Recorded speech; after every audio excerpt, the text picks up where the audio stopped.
முதலமைச்சர் மு.க.ஸ்டாலின் தலைமையில் தமிழ்நாடு அமைச்சரவை கூட்டம் தொடங்கியிருக்கிறது. ஜனவரி 20ஆம் தேதி சட்டப்பேரவை கூட்டத்தொடர் தொடங்க உள்ள நிலையில் அமைச்சரவை கூட்டம் தற்போது நடைபெறுகிறது.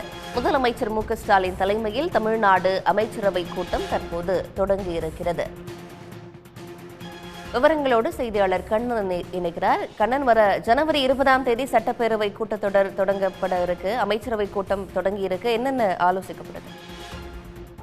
நிச்சயமாக தமிழ்நாடு முதலமைச்சர் மு.க.ஸ்டாலின் தலைமையில் சென்னை தலைமைச் செயலகத்தில் அமைச்சரவை கூட்டமானது தொடங்கி நடைபெற்று வருகிறது.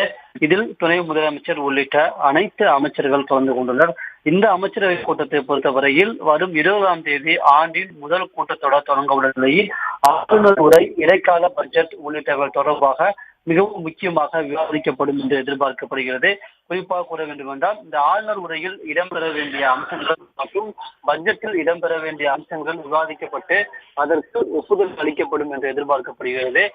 மேலும் மிகவும் முக்கியமாக அரசு ஊழியர்களுக்கு தமிழ்நாடு உறுதியளிக்கப்பட்ட ஓய்வூதிய திட்டம் செயல்படுத்தப்படும் என்று முதலமைச்சர் மு.க.ஸ்டாலின் சில நாட்களுக்கு முன்பு அறிவித்திருந்தார். அதன்படி அந்த அரசு ஊழியர்களுக்கான தமிழ்நாடு உறுதியளிக்கப்பட்ட ஓய்வூதிய திட்டத்திற்கு இந்த அமைச்சரவை கூட்டத்தில் ஒப்புதல் அளிக்கப்படும் என்று எதிர்பார்க்கப்படுகிறது. அதே போன்று புதிய தொழில் நிறுவனங்கள் விரிவாக்கத்திற்கும் ஒப்புதல் அளிக்கப்படும் என்று எதிர்பார்க்கப்படுகிறது. ஒவ்வொரு அமைச்சரவை கூட்டத்தின் பொறுத்தவரையும் தொழில் நிறுவனங்கள் விரிவாக்கத்திற்கு ஒப்புதல் அளிக்கப்படும். அதன்படி பார்த்தோம் என்றால் இந்த அமைச்சரவை கூட்டத்திலும் தொழில் நிறுவனங்கள் விரிவாக்கத்திற்கு ஒப்புதல் அளிக்கப்படும் என்று எதிர்பார்க்கப்படுகிறது. மேலும் தொழில்துறை மற்றும் சுற்றுலாத்துறை சார்ந்த சில கொள்கைகளுக்கும் ஒப்புதல் அளிக்கப்படும் என்று எதிர்பார்க்கப்படுகிறது. அதன்படி விரைவில் சுற்றுலாத்துறையை மேம்படுத்துவதற்கென்று ஒரு தனி முதலீட்டாளர் மாநாடு பிப்ரவரி மாதம் இந்தியில் நடைபெற உள்ள நிலையில் சுற்றுலாத்துறையை மேம்படுத்துவதற்கான புதிய கொள்கைகளுக்கு இந்த அமைச்சரவை கூட்டத்தில் விவாதித்து ஒப்புதல் அளிக்கப்படும் என்று எதிர்பார்க்கப்படுகிறது.